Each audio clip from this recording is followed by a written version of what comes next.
नमस्कार दोस्तों। Times of India में छपी इस खबर ने हम सभी आम जनता को हमारी सरकार से, हमारी न्यायपालिका से एक सवाल पूछने पर मजबूर कर दिया है कि आखिरकार कौन भरोसा करेगा, कौन आम इंसान फेथ करेगा हाई कोर्ट के ऊपर और सुप्रीम कोर्ट के ऊपर। सो गाइस, इस टाइम्स ऑफ इंडिया का ये जो न्यूज़ है, इसके शीर्षक को आप ध्यान से पढ़िएगा। इसमें साफ साफ ये लिखा गया है कि हाई कोर्ट के जज के घर में लगी आग और कमरे में मिला नोटों का भंडार। तो बस, और जब हाई कोर्ट का जज न्याय की कुर्सी पर बैठ करके धनाधन खटाखट खटाखट खटाखट नोट छाप रहा हो, तो निचली अदालतों का आप जरा विचार करके देखिएगा, जहां पर कोई देखने सुनने वाला खास है ही नहीं। सोचो वहां क्या होता होगा। इतने सुप्रीम पद पर बैठने के बाद में भी इतने कॉन्फिडेंस के साथ में दोस्तों ये नोटों का भंडार इनके घर पर पाया जा रहा है, वो भी सरकारी आवास के अंदर। जरा सोच कर देखिएगा कि देश की राजधानी दोस्तों दिल्ली में हाई कोर्ट का जज जी हाँ रंगे हाथों पकड़ा गया। सारा सबूत है, वीडियो है, पुलिस ने खुद जी हाँ इस कैश को बरामद किया है। लेकिन जज साहब पर एक्शन लेने में इस देश का पूरा सिस्टम जी हाँ नाकाम हो चुका है, धराशायी हो चुका है।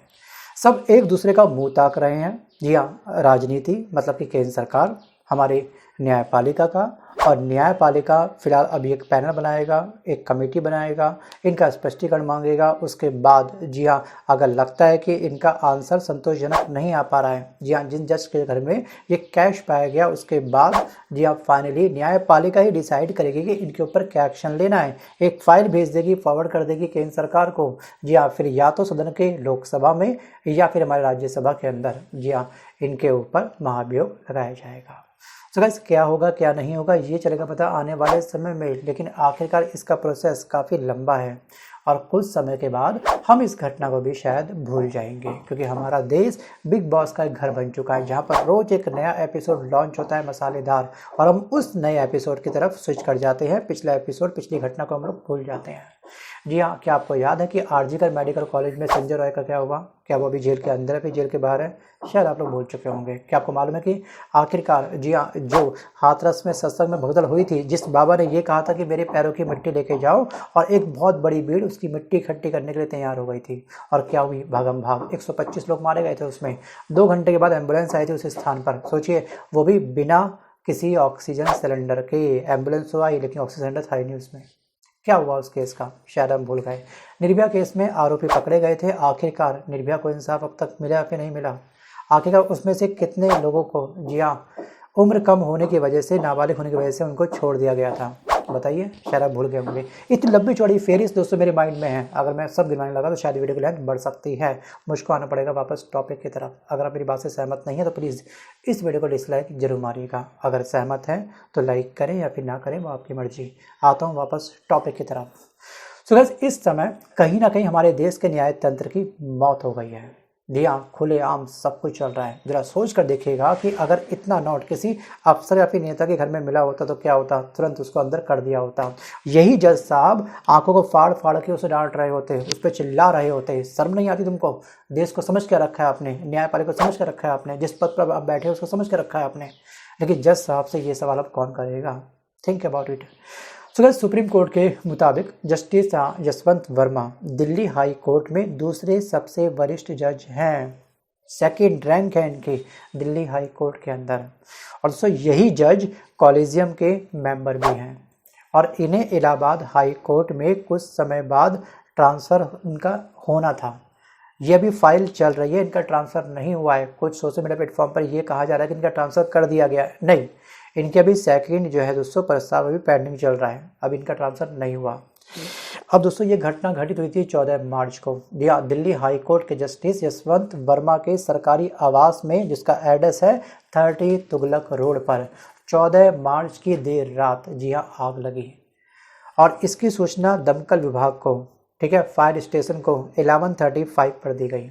और उस वक्त जस्टिस वर्मा दिल्ली से बाहर गए हुए थे। घर में आग लगी, तुरंत दमकल के कर्मचारी आग बुझाने के लिए पहुंचे। कमरे कमरे में जाना पड़ा, और वहां पर काफ़ी सारे जी हाँ पैसों का भंडार पाया गया, एक पहाड़ पाया गया। तो ये केस पहली बार नहीं हुआ है। जी हाँ, इस तरह के जी हाँ छापेमारी के दौरान या फिर कभी कभी सरप्राइज कुछ सरकारी कर्मचारियों के घर में जी हाँ पैसों का पहाड़ पाया गया है।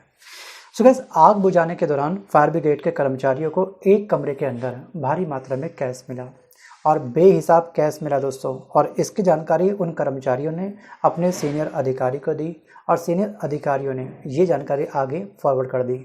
और जब ये जानकारी सुप्रीम कोर्ट के चीफ जस्टिस तक पहुंची, जी हाँ, चीफ जस्टिस कौन है हमारे वर्तमान में भारत के, इनका नाम दोस्तों संजीव खन्ना। सो गाइस, संजीव खन्ना ने इसे बहुत ही गंभीरता से लिया है और दिल्ली हाई कोर्ट ने तुरंत, जी हाँ, कॉलेजियम की एक मीटिंग बुलाई है। अब सुप्रीम कोर्ट में दोस्तों ये जो अभी इनके ऊपर क्या होगा, इनको बुलाया जाएगा स्पष्टीकरण के लिए। जी हाँ, इसको बोलते हैं इन हाउस प्रक्रिया। इसकी शुरुआत हुई थी सन 1999 में। अगर कोई भी जज, ठीक है, जो भी न्यायपालिका से जुड़ा हो, छोटा फिर बड़ा, उसके स्पष्टीकरण के लिए एक इन हाउस प्रक्रिया चलेगी। जी हाँ, सीधे ये नहीं बस केवल केंद्र सरकार को फाइल भेज दी, महाभियोग लगा दिया, ऐसा नहीं होता है। तो इन जज को भी, यशवंत जो जस्टिस हैं, इनको भी स्पष्टीकरण के लिए जी हाँ बुलाया जाएगा। यदि स्पष्टीकरण असंतोषजनक हुआ, थोड़ा सा भी डाउट लगा, तो एक पैनल बनाया जाएगा इस जांच के लिए। मतलब एक जांच कमेटी गठित की जाएगी। उसमें एक सुप्रीम कोर्ट का जज होगा, 2 हाई कोर्ट के जज होंगे और सुप्रीम कोर्ट के टॉप 5 जज कॉलेजियम में शामिल होते हैं। वो तो होंगे। अब उसके बाद अगर ये आरोपी पाए जाते हैं, जी हाँ, सच में जांच कमेटी अगर तरीके से ईमानदारी से काम कर जाती है, तो अगर ये आरोपी पाए जाते हैं तो महाभियोग की प्रक्रिया के लिए एक फाइल केंद्र सरकार को, ये जो कॉलेजियम है, पूरे जो पैनल है, वो एक फाइल हमारे केंद्र सरकार को भेजेगा, राइट। और केंद्र सरकार के द्वारा दोस्तों या तो इन पर महाभियोग लोकसभा के अंदर चलेगा या फिर राज्यसभा के अंदर। संविधान के article number 124 part 4, article number 217 और 218 में इस बात का प्रावधान दिया गया है कि अगर कोई जस्टिस किसी भी नियम का उल्लंघन करता है, संविधान का उल्लंघन करता है, गलत व्यवहार करता है या फिर अक्षमता से संबंधित मामले में, जी हाँ, कोई भी लिप्त पाया जाता है, कोई भी जस्टिस, तो उस पर एक्शन हो सकता है। मतलब कि उसको उस पद से हटाने को लेकर के प्रस्ताव लाया जा सकता है। ये तमाम बातें हमारे संविधान के इसी आर्टिकल में निहित हैं। जी हाँ, आर्टिकल नंबर 114, 217, 218 है। अब दोस्तों इसको हटाने को लेकर के जो प्रस्ताव लाया जाएगा वो हमारी संसद के किसी भी सदन में आ सकता है, चाहे वो लोकसभा हो या फिर राज्यसभा क्यों ना हो, लेकिन टर्म एंड कंडीशन दोनों के लिए अलग अलग है। अगर लोकसभा में किसी भी जस्टिस को हटाने को लेकर के प्रस्ताव पेश किया जाता है तो इसके लिए कम से कम, जी हाँ, लोकसभा के अंदर कम से कम 100 सांसद, मतलब कि 100 सांसद के साइन अनिवार्य हैं इस प्रस्ताव के अंदर कि हम एग्री हैं इनको हटाने को लेकर के। 100 साइन लोकसभा के अंदर। अगर वहीं पर राज्यसभा में अगर ये प्रस्ताव लाया जाएगा केंद्र सरकार के द्वारा, तो वहां पर कम से कम 50 सांसदों के साइन अनिवार्य हैं, तब जाकर के इनको इनके पद से हटाया जा सकता है। अब जिस सदन में प्रस्ताव लाया जाता है वहां के सभापति या तो खारिज कर सकते हैं, ध्यान रखिएगा ये राइट भी सभापति के पास है, और मामला, जी हाँ, वहीं खत्म हो जाता है, या फिर स्वीकार करते हैं। तो स्वीकार करने की स्थिति में 3 मेंबरों की समिति बनाई जाती है, फिर वो अलग जांच करेगी, ठीक है। अगर किसी भी सांसद ने अगर ये वोट दिया है उसकी गहराई से जांच करेगी, और समिति में सुप्रीम कोर्ट के जस्टिस, हाई कोर्ट के चीफ जस्टिस और फिर एक जाने माने ज्यूरिक शामिल होते हैं इसमें। और समिति मामले की जांच करती है पूरी की पूरी डेप्थ में, या एक रिसर्च करेगी, सर्च करेगी, और ये देखती है कि क्या जो महाभियोग है, जी हाँ, जो लगाया गया है, जी हाँ, वो सही ठहरता है या फिर नहीं। अगर मामला बनता है तो फिर मामले को सदन के सामने, जी हाँ, भेज दिया जाता है। मतलब कि एक लंबी चौड़ा एक अच्छा खासा प्रोसेस है इनको हटाने को लेकर के। और दोस्तों आपको क्या लगता है कि इतने बड़े पद पर बैठने के बाद अगर कोई अधिकारी इस तरह के आरोप में आरोपी पाया जाता है तो इसकी जांच को लेकर के क्या अलग से एक समिति बननी चाहिए जो फाइनली जांच काफ़ी फास्ट ट्रैक में करे? Think about it. अभी दोस्तों कुछ समय पहले हमारे इलाहाबाद हाई कोर्ट के एक जज ने काफ़ी अजीबोगरीब फैसला दिया। क्या उनको लेकर के भी यहाँ पे फास्ट ट्रैक पे एक ऐसा पैनल बनाया जाए जो जांच फटाफट से करे और इनके ऊपर कड़ा एक्शन ले? जी मैं बात कर रहा हूँ इलाहाबाद हाई कोर्ट के बारे में, जहाँ पर 11 साल की बच्ची के केस में इलाहाबाद हाई कोर्ट ने काफ़ी घटिया, काफ़ी अजीबोगरीब जी हाँ फैसला सुनाया था। इन्होंने क्या कहा था कि नाबालिग लड़की के निजी अंग पकड़ना, प्राइवेट पार्ट को पकड़ना, उसके पैजामे की डोरी को तोड़ना और उसे घसीटने की कोशिश करना दुष्कर्म या फिर दुष्कर्म के प्रयास का मामला यहाँ पर नहीं बनता है। सोचिए, इन्होंने ये बोला कि दुष्कर्म का मामला नहीं बनता इस केस में। कोर्ट ने इसे दोस्तों, कोर्ट ने इसे अपराध की तैयारी और वास्तविक प्रयास के बीच का अंतर बताया है। जी हाँ, इसको लेकर के मैंने एक सेपरेट वीडियो कल बनाया भी था।